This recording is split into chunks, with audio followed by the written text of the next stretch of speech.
just off the coast of Bimini Island in the Bahamas. Scientists are studying a marvel of evolution. Over millions of years, evolution has built the protruding jaw and razor-sharp teeth of the ocean's master predator. But sharks are more than just killing machines. They are pioneers of sex.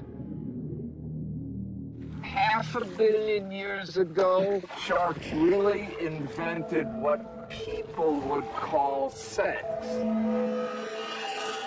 Sam Gruber has studied sharks for 45 years. People basically don't know much about sharks, and they think of them as the death fish from hell. But really, they're highly sophisticated, tremendous animals. In addition to complex navigation and communication systems, sharks were one of the first to develop a whole new way to have sex. May not look like very much, but it represents a huge evolutionary leap in reproductive behavior. If you look very closely, you'll see these two little finger-like projections, which are called claspers, are actually the penis of the male shark. 400 million years ago, sharks became one of the first vertebrates to evolve a penis. But they were hardly the last.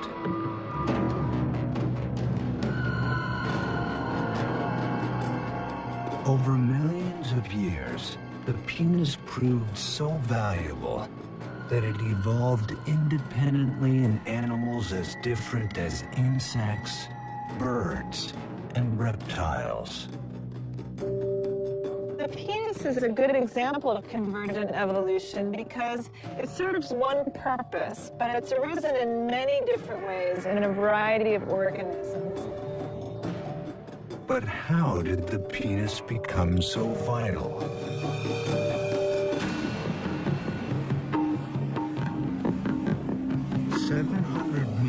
Years ago, sharks, fish, and other vertebrates have yet to evolve.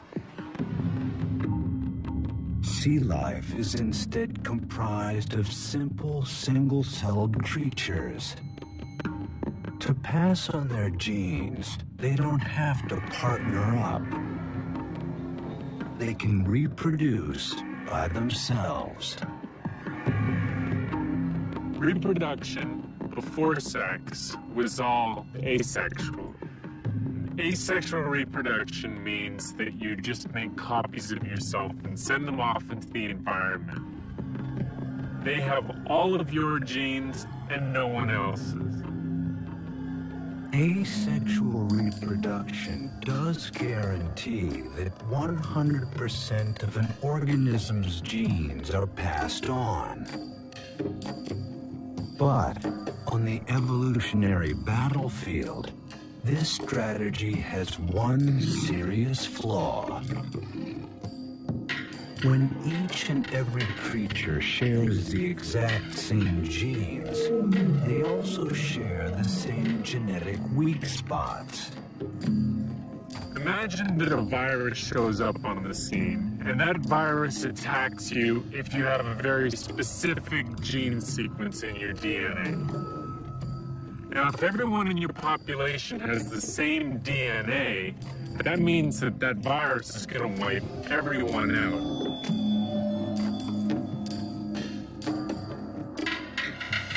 But with sexual reproduction, the mixing and matching of genes increases the odds of at least some individuals living on.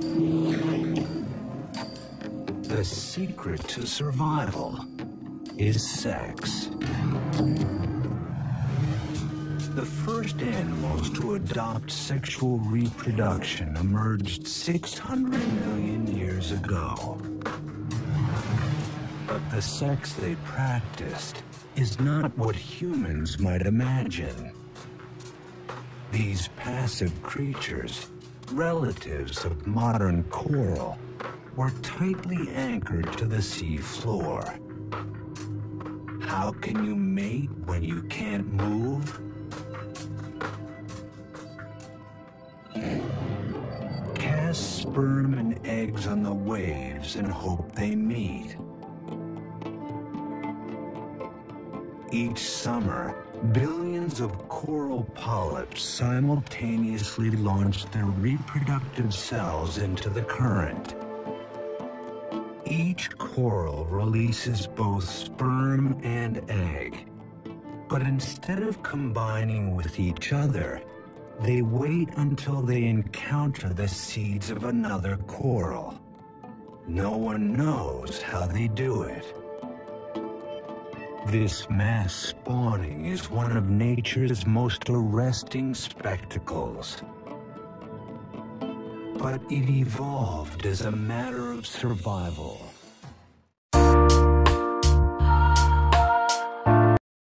In a very brief period of time, we see the origin of many different, often very complex body forms, some of which are still with us today.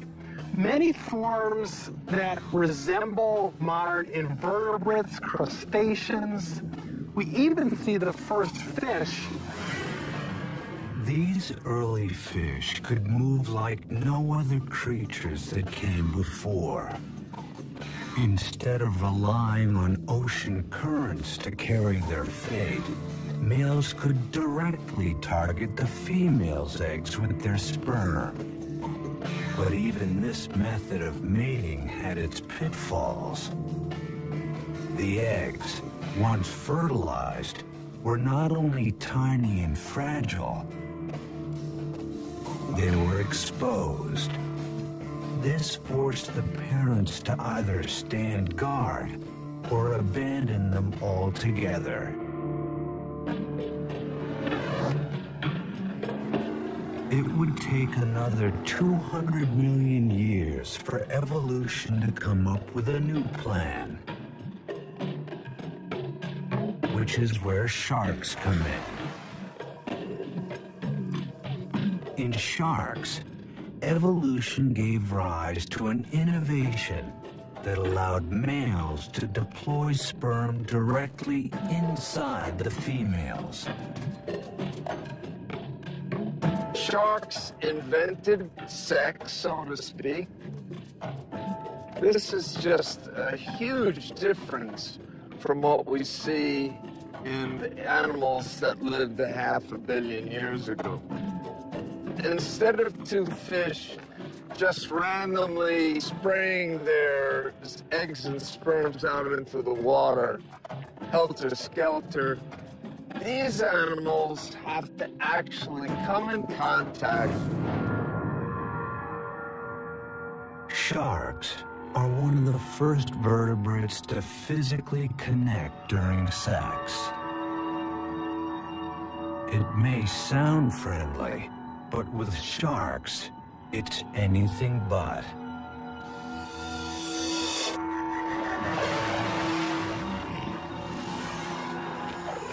Cute guys, right?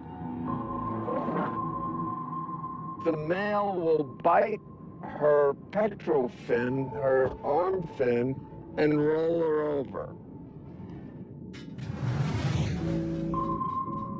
Then the male has these two claspers, or peni, and one is rotated around while the other stays back, and that's inserted into the female's cloaca, which is the common duct.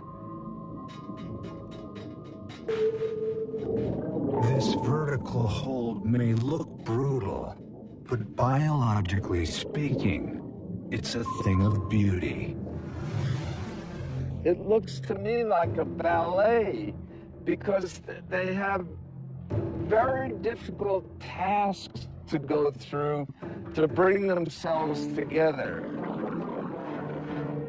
Each seemingly violent act has a necessary sexual function. The male flips the female shark to her back to relax her for penile insertion.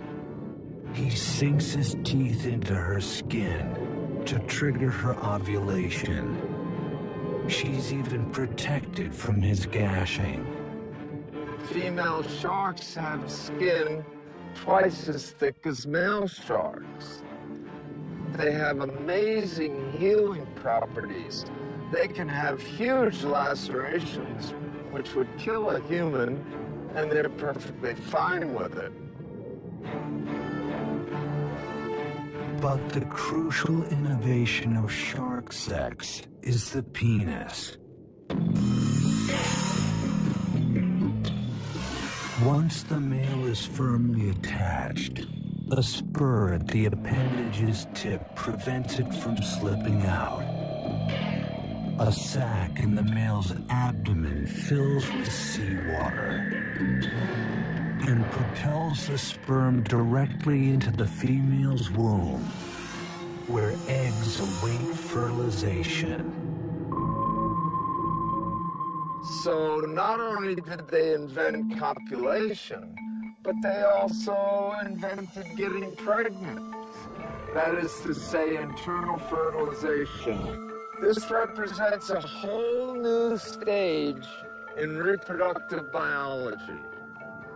Internal fertilization has been a foundation of sharks' 400 million year reign as the ocean's top predators. Not only does it protect their developing eggs from enemies, it leads to the birth of large, fully formed pups that are literally born to kill.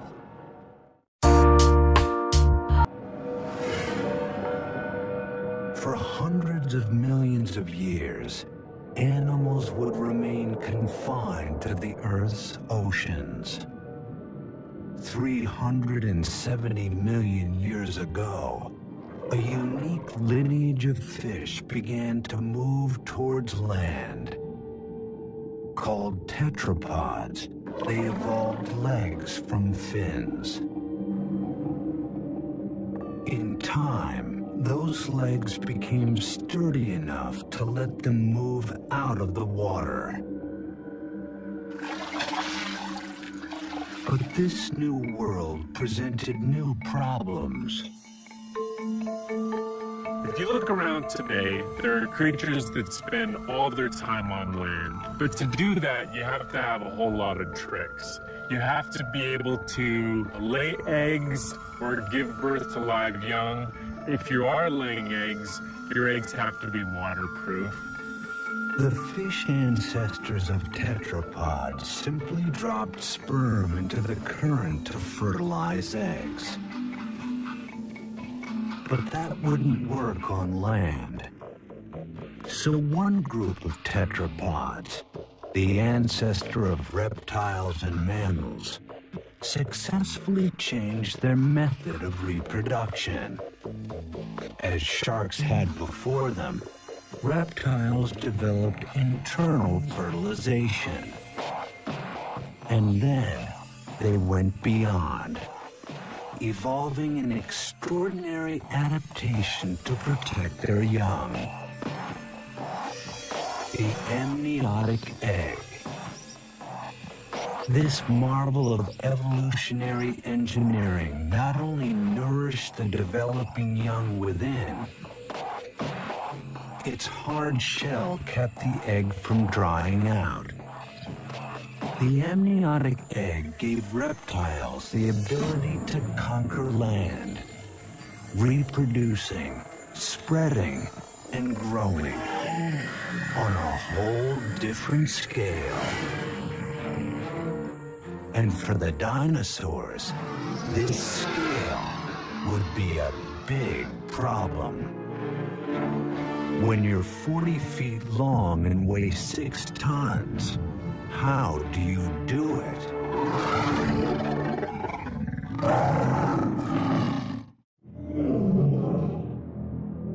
If you can't mate, if you can't pass on your genes, your evolutionary history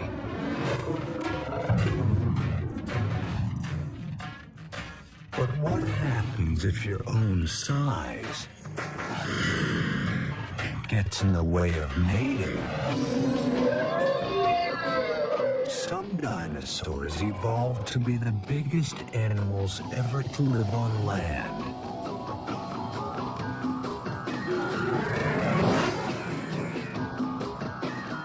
With dinosaurs like T-Rex topping out at more than 15 feet, sex gets complicated. And for all we know about dinosaurs, the details of their sex life remains a mystery. Imagine a 40-ton dinosaur trying to reproduce. Obviously, two of these behemoths would have had to get together, but exactly how they did so is still a huge question for paleontologists. Fossilized eggs are clear evidence that dinosaurs had intercourse and reproduced through internal fertilization like birds today. And the bones of dinosaurs are littered across all 7 continents.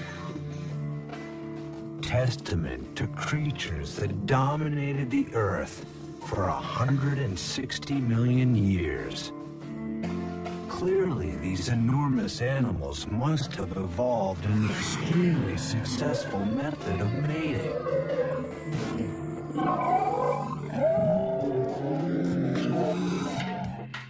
Paleontologist Ken Carpenter has puzzled for years over the mystery of dinosaur reproduction. It's a whole process of trying to understand what dinosaurs were like as living animals. They had to have been able to reproduce in order to be so successful for over 200 million years. How did the males and females get together? What made Carpenter's investigation difficult was that all he had was bones. No reproductive organs have survived the fossil record. To discover what dinosaur sex might have been like, Carpenter turned to a creative mix of comparative anatomy, physics, and deduction. Starting with the dinosaur's reptile cousin, the crocodile. Male crocodiles have unique sex organs, not like the claspers of the shark, but not a penis as we humans know it either.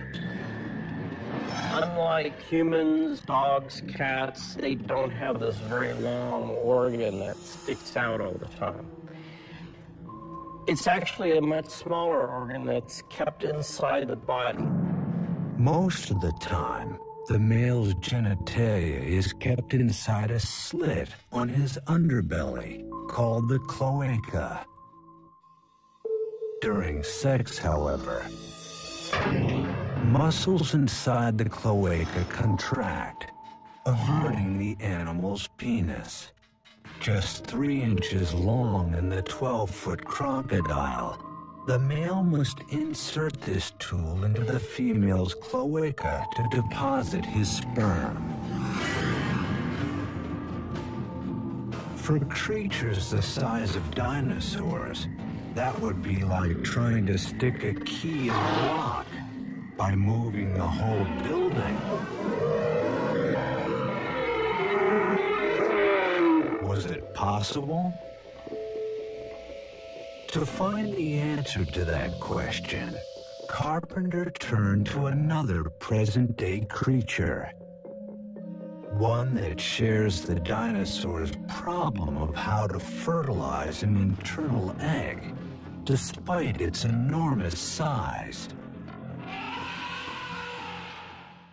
The elephant. To reproduce, the male elephant rears up and leans on the female. But doing so puts a huge amount of weight on her back. Over time, this pressure causes permanent damage, creating small fractures in the female's backbones. If dinosaur sex took the same form, Carpenter should find similar fractures in their fossils. This vertebrae here comes from a duck-billed dinosaur. Possibly this breakage was due to the male climbing on top of the female during sex. Well, maybe, but we'd have to know what gender this vertebrae is. If it's a male, it would mean one male trying to mate with another male. Maybe that's why dinosaurs became extinct. I don't know.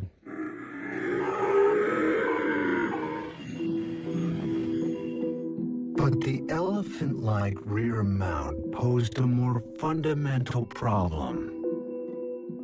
The male would have climbed up, put his weight on her back. Could her bones have supported it?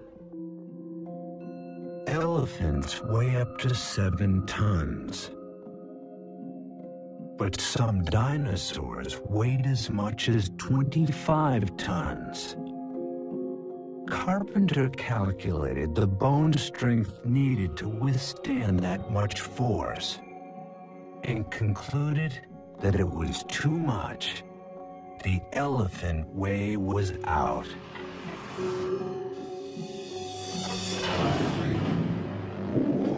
Undeterred, Carpenter retraced his steps to crocodiles and alligators.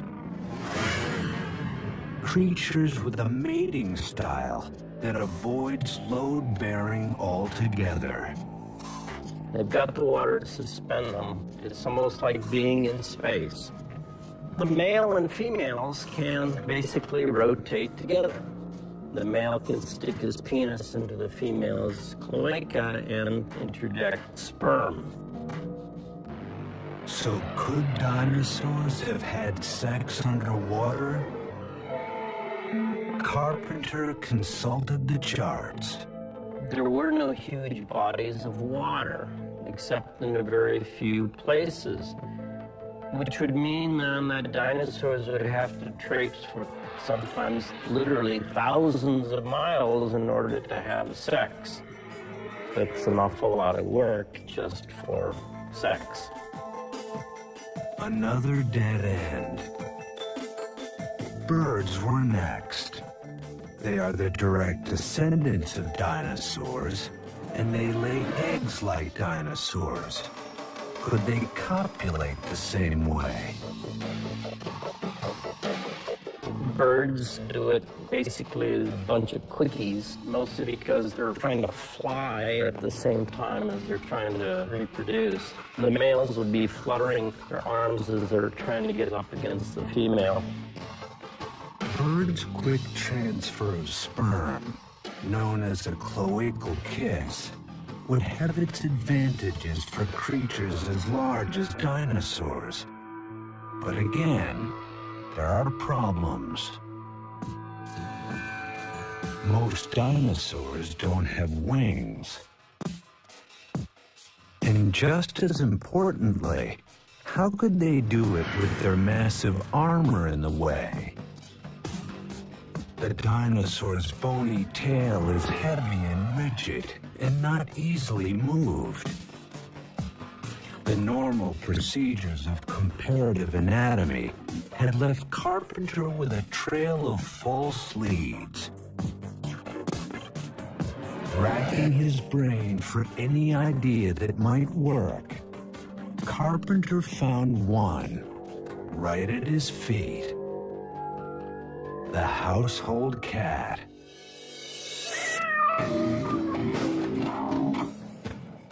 And while cats are no more like dinosaurs than dogs are like lizards, Carpenter believes the cat's way would work for T-Rex. If the female lowers herself much like a cat, raises her rear end up, the tail would certainly go up in the air and would expose her sex organ to the male. And the male would then climb up there and grab her on her neck, and then they could go at it. In the feline position, with the female's head lowered and tail lifted, the problem of the male's enormous weight would be lifted off the female's back. At the same time, the position would allow easy access for the male. Carpenter's theory is the first to offer a workable answer to the mystery of dinosaur sex, and the first to explain how dinosaurs were able to reproduce their way into history as the unrivaled rulers of Earth for 160 million years.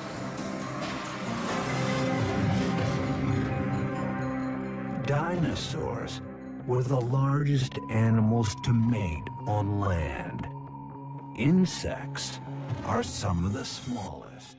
In the tiny world, sex is a war story that's been going on for millions of years, with its own villains and heroes.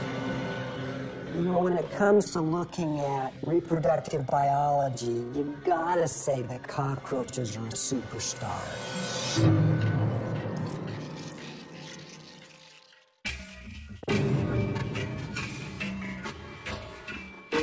$65 million years ago, an asteroid 6 miles wide hurtles down from the sky and smashes into the Gulf of Mexico.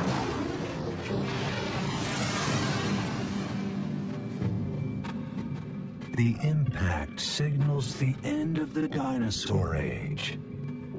Their extinction claims half of all species, turning the Earth into a wasteland.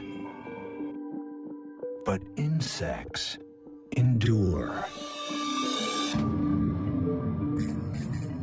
How insects outsurvived so many other animals is still a mystery. Some scientists believe the asteroid's impact caused a temperature shift that put insects into hibernation.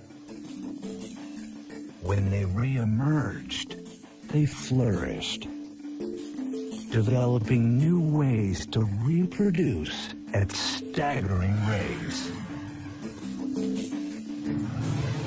But in the insect world, sex is more than just reproducing. It's a battle of the sexes, a war over sperm. Sperm competition has been extremely important in the evolution and diversification of insects. Males are, of course, competing to make sure their sperm makes it into the female reproductive tract.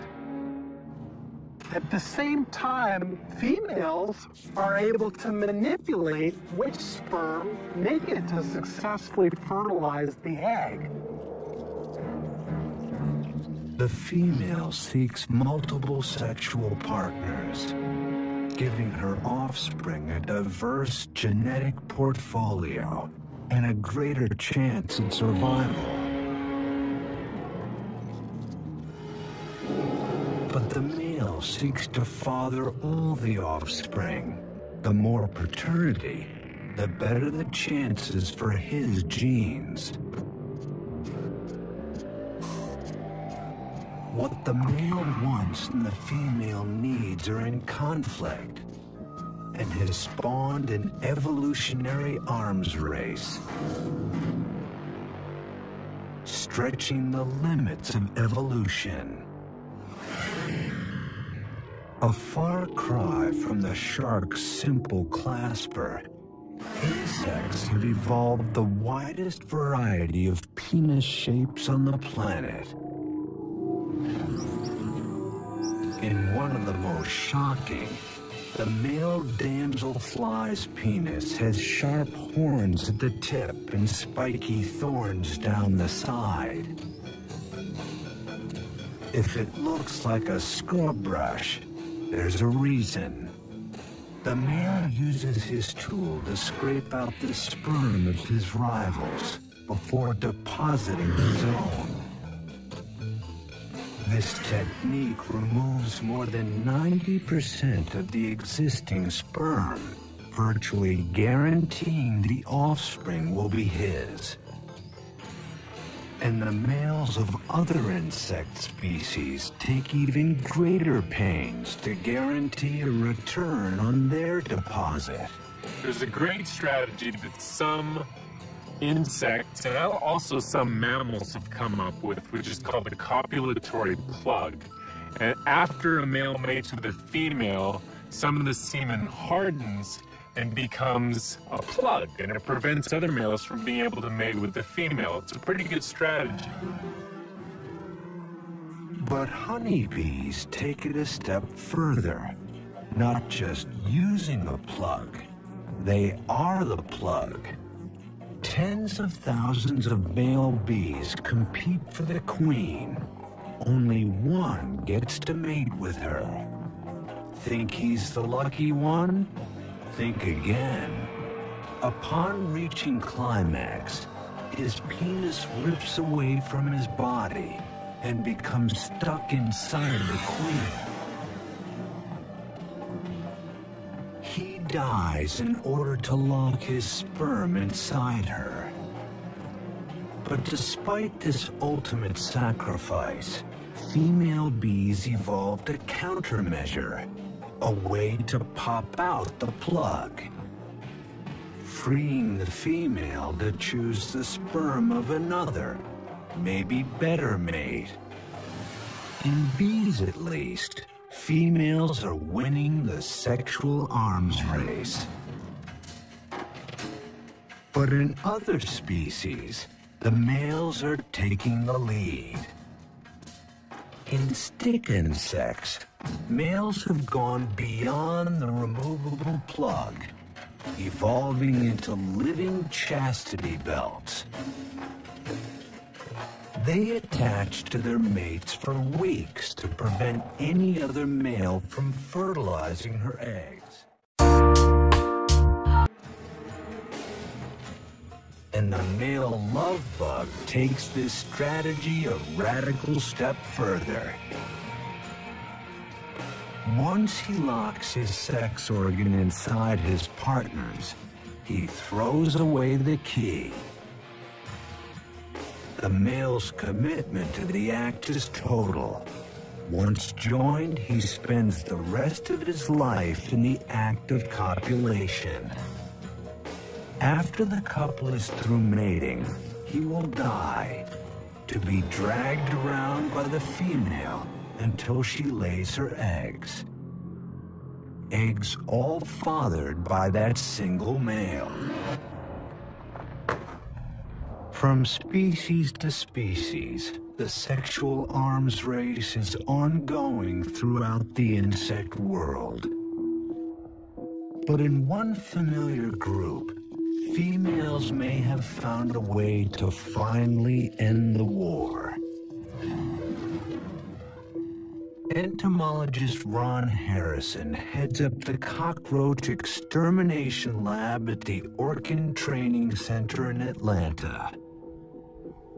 To come up with ways to kill these ultimate survivors, Harrison spends his days studying the species most commonly found in homes. 95% of all cockroach problems in urban situations are German cockroaches. They're very quick in their reproductive abilities, and therefore that helps them become resistant to products that we actually use to try to get rid of them. Evolution has provided cockroaches a host of traits that make them almost impossible to eliminate. They can live a month without food and last hours without oxygen. But most critical to their survival is their speed of reproduction. A quality that might indicate that cockroaches have sex all the time, except they don't. Once a female has had sex and has that sperm, she's able there to hold it and then fertilize it as she needs, rather than have to have sex again. Because of this one adaptation, the female needs to mate only once to remain pregnant for the rest of her life. Her one act of sex can yield hundreds of thousands of offspring, a remarkable ratio.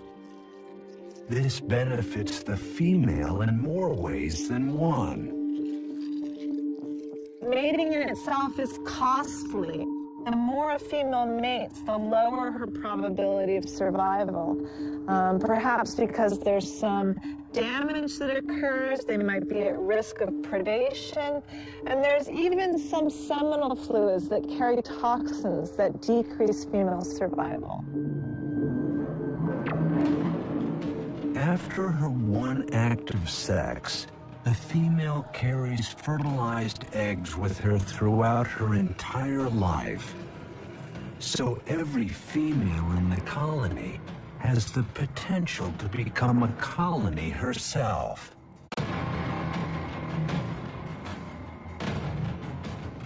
In pest control, what's really scary to us then is if you happen to have a German cockroach in the cuff of your pants or in your pocket or in a box that comes from the grocery store and it happens to be a pregnant female, that's all that's needed to get an entire population going.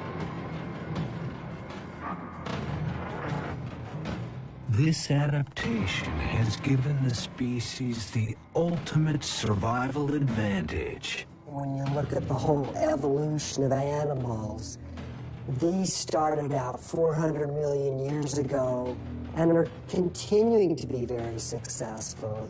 You know, when it comes to looking at reproductive biology, you gotta say that cockroaches are a superstar. The battle of the sexes has made cockroaches, together with the rest of the insects, the most diverse group of animals on Earth. The drive to reproduce shapes not only insect life, but mammals as well, including us. Everywhere in the natural world, sex gets everyone bent out of shape.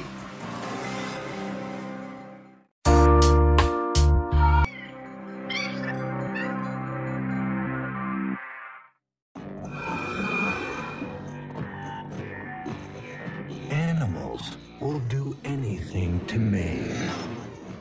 The drive to pass on genes and ensure survival of the species is so strong that it causes evolutionary changes. This process is called sexual selection. It's a type of natural selection, but it's the kind of selection for the kind of traits that evolve not to survive another day, but to win at the mating game. To be successful, in evolutionary terms, your genes have to be in the next generation. As soon as you have sexual reproduction, what you're doing is going out into the environment and looking for other individuals that are doing well and trying to get some of their genes into your offspring. You need to assess how everybody in your population is doing in terms of their reproductive output. The game of courtship in the animal kingdom is largely typecast. For the most part, males display, females choose. There's not an animal on this planet in the wild that will copulate with anybody. They all have favorites. Too old, too young, too scruffy, too stupid acting, and they won't do it. And for good reason, because an animal only has a few chances to pass their DNA on into tomorrow.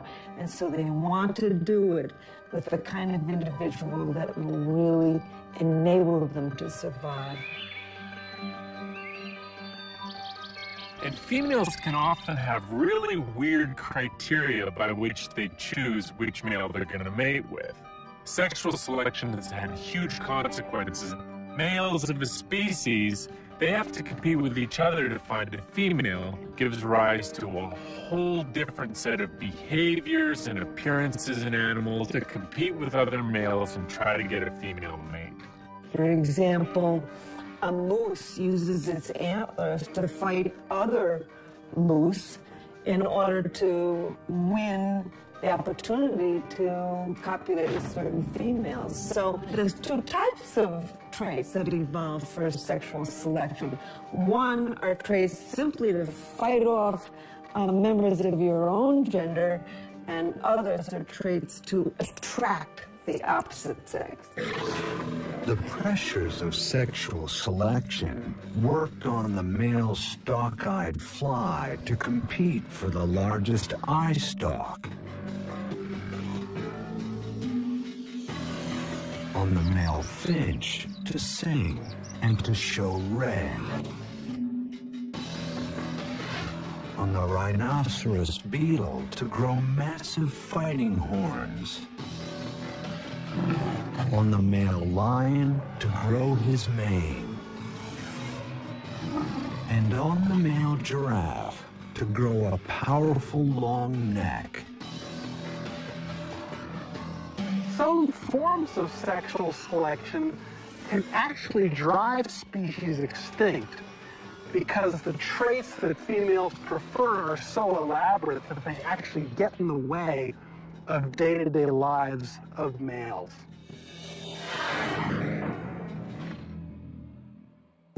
Take the case of the Irish elk, the ancient cousin of Europe's fallow deer. Females really liked big antlers, and so over time, males with large antlers were selected over males with smaller antlers. Over progressive generations, the average size of antlers in the population got bigger and bigger and bigger and bigger. Eventually, the antlers got so big that they were at the very limit of what an animal can sustain and still survive in its environment. And ultimately, the Irish elk went extinct, and a lot of people think that it went extinct because its antlers were just too big. But even after the rams have butt heads and the mating has begun, in some species, the female has more work to do to be sure the goods are delivered. The female and the male approach each other, then the male mounts the female. After 1-2 seconds, the female starts calling.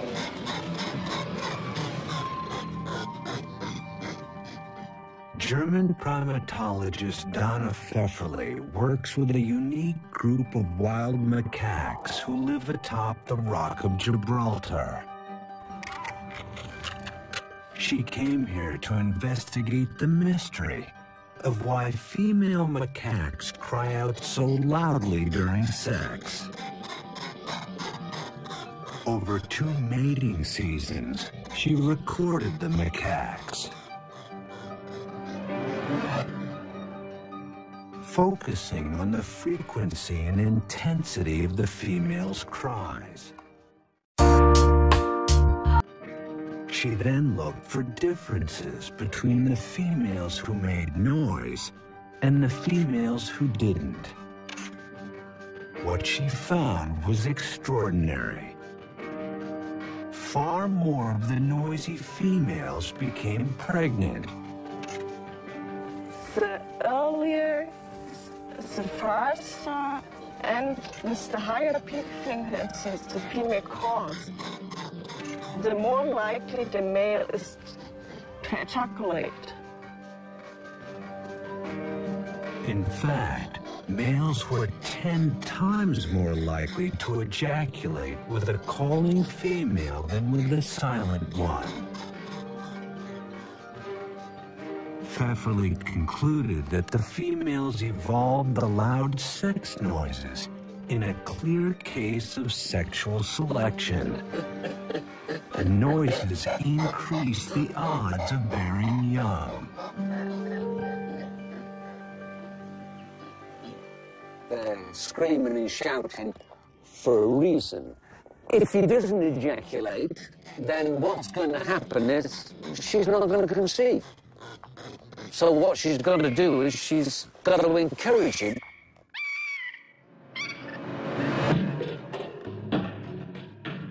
Eric Shaw has spent years closely observing the Gibraltar macaques, who are known for one thing: sex. They have sex on average once an hour. And they have evolved to use it for social purposes.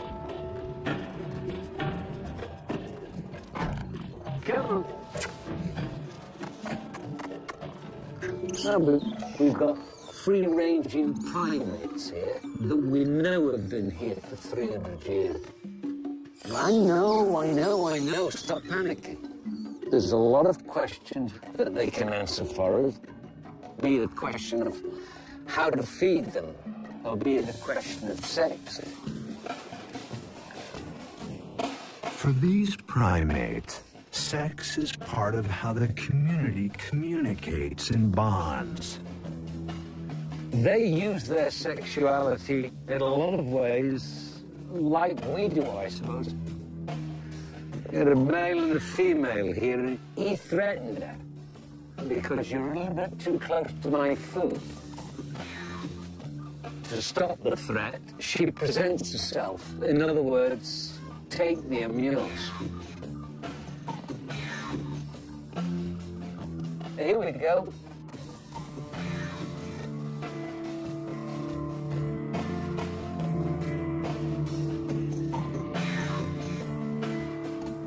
That was sheer, total submission and passiveness. She presented herself. I'm not a threat. He decided to go all the way this time and accept her submission. And now there's peace in the world. The macaque community needs order to keep their elaborate social network intact. There are little families within families, you know. One female will have 5 children over here, another will have 4 over there. But they need this protection, they need this cohesion, they need to move as a troop. With primates like macaques, sex moves beyond its primary function and is put to many different uses. The scientists call these behaviors sexual currency. Primates have developed sexual reproduction to an elaborate art. No longer is it just the physical coming together with no consequences other than reproduction. Now it's the fulcrum of many different aspects of primate societies. A lot of the primates will exchange food for sex, express power with their sexuality, express friendship with their sexuality. Sex is a very powerful exchange mechanism. The mix of sex for reproduction and social purposes evolved by primates like the macaque set the stage for the human sexuality that was to come. Humans would add one more most unusual layer to the evolution of sex.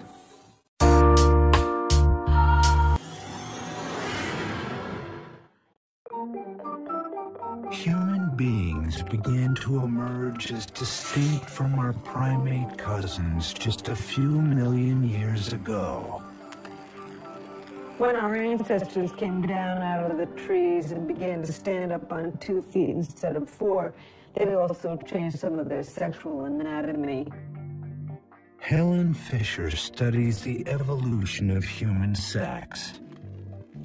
The female vaginal canal is no longer tipped backwards the way it is among chimpanzees. It evolved to move somewhat forward, probably for easier access during the missionary position. As the female's anatomy changed, so did the male's. The penis had to reach deeper into the female's body, so it evolved to become significantly larger. Today, humans have the biggest penis of any primate, and the most highly developed brain. I think that human beings made their biggest leap in terms of sexuality with the evolution of the brain. Over time, the human brain grew large, so large that its hard skull became a threat to successful reproduction. At some point during human evolution, it began not only to stand up on 2 feet instead of 4, but the brain got to be too large for the birth canal. At that point, women began to have to bear their babies sooner so they could get out of the birth canal. No one knows how long the first human mothers carried their young. But we do know that today, a 21-month pregnancy would be necessary for a human baby to be born as fully developed as a newborn chimp. With every human born essentially premature, family bonds became a necessity for survival of the species. And that necessity, argues Fisher, explains the mystery of love.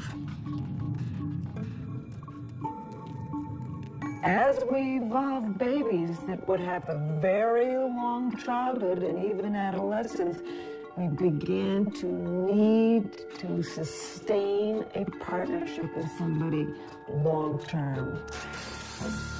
And thus we see the evolution of these romantic love and deep attachment to a partner. Fisher studies the specific areas of the brain involved in sex and love. Inside an MRI machine, subjects are directed to think about their lover by looking at his or her photograph. As they do, their MRI lights up with regions of intense activity. An entire brain system devoted to love.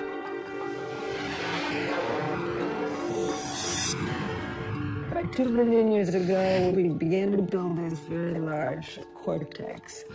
And then suddenly, sex and mind became interconnected. These brain systems for the sex drive and for romantic love are woven deep into primitive parts of the human brain. Humans forever changed sex with the evolution of love. And now, humans are going a step further, taking our evolution into our own hands and separating it from the act of sex. Sex has become futuristic. There's all kinds of ways now to basically bypass sex. We can clone individuals in a petri dish.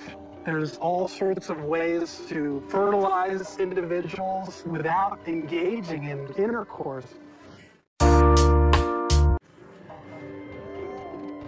What is occurring today is that biology is beginning to manipulate those processes to alter its own self and to take control of its own future evolution. So it's becoming a very conscious thing, and 100 years, 200 years from now, as we move forward, the process of human evolution is going to be directed by human choice. Gregory Stock is a biophysicist and the author of a book entitled Redesigning Humans. He is an advocate of human genetic engineering. And I could see a time when it's viewed as just kind of careless to conceive of children by the old ways, where it's just some random meeting of egg and sperm. How could you be so careless about something as important as a child? Stock believes the logical first step will be genetic screening, a process in which couples will be able to bring their sperm and egg together in the lab to generate multiple embryos. Then pick the one with the most desirable traits. So I think it'll be the parents who make choices about their children that are a little bit different from themselves, but really resonate with their own personalities. If they're really outgoing, they'll want children that are outgoing. If they're really conscious about their own intelligence, they'll choose kids that have a little leg up in that realm. If they're really athletic, they're going to want an athlete. And I see an enormous diversity as we go out into the future. We already are living in the age of engineered reproduction. The first so-called test tube baby is now in her 30s. Successfully cloned animals include the mouse, sheep, cattle, cat, horse, and chimp. Theoretically, the technology to clone humans exists, but hasn't yet been used. For Stock, a future of engineered humanity would simply be a new phase in evolution. Consciousness having evolved to the point where it can chart its own future. As you begin to have meaningful choices, things that can be done that people consider to be of value, for instance, a genetic screening, so that you can be absolutely certain that your child is going to be very, very healthy, then I think you're going to get these technologies used in a very, very broad fashion. Natural selection has made some bad choices in the past. An awful lot of people have very bad backs. They've got bad shoulders. They pull out various parts of the body because it's not yet perfectly evolved. And if we could make some changes in selection so that we get rid of genetic diseases, it would be an improvement. As humans move to take the reins of their own reproductive evolution, a vital debate has begun.